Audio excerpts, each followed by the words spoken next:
No one knows. But you can sit down and imagine, and no one can stop you from doing it. But can you give reality to the imagined state? If you do, yes, a bridge of incident will appear in your world. And you'll walk across some series of events leading up to the fulfillment of the imaginal state. But don't give causation to any physical step that you took towards the fulfillment of it. You imagined yourself having a marvelous business. And then comes the day a building is for sale, and you haven't a nickel toward it. And not a total stranger, but a man comes in and asks you quite in a friendly manner, are you going to buy it? And knowing you don't have a penny, you say to him, as you would a friend to a friend, with what? And then he said, well, I have money. It's only in the bank drawing nothing. You say, well, I have no collateral. But he said, I've watched you. You're an honest person. Your family, they're honest. I think they are. Would you like me to buy it for you? I'll get my lawyer to bid for it. If they knew that I'm bidding, that I have money, they'll bid me up. And so I get it at the very lowest price by getting a lawyer who represents more than one client, and they do not know who he represents, and he'll bid for it.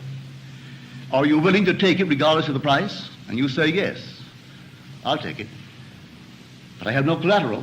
All I need is your signature, that you will simply pay 6% on whatever the price is, and then reduce that principal over a period of 10 years.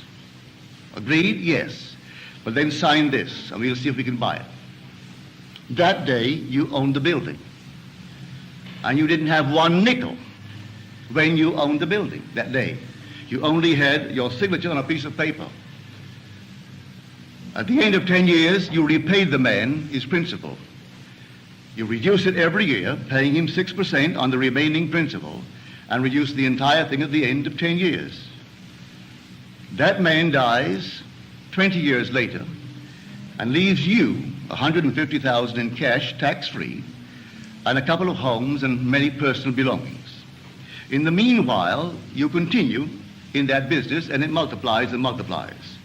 And that year was 1922, 1924. This is now 1968.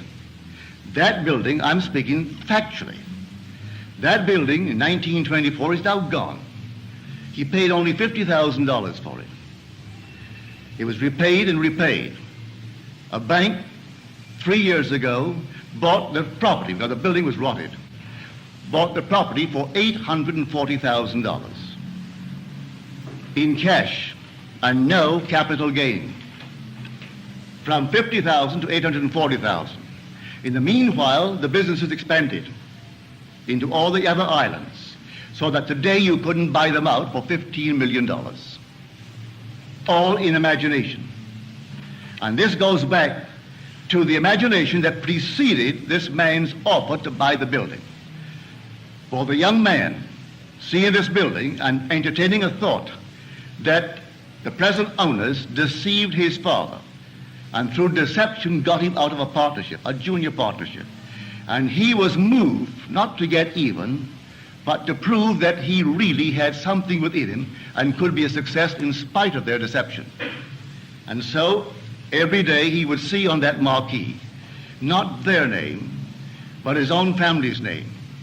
And he would see it in his mind's eye, because you could not take their name and transliterate it and make it spell this man's family's name. But he saw it, and in his mind's eye he saw that name, which if true would imply the family owned it.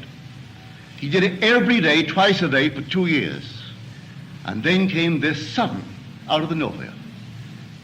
And the whole thing was made possible, and today they're all over the islands. And they have no partners.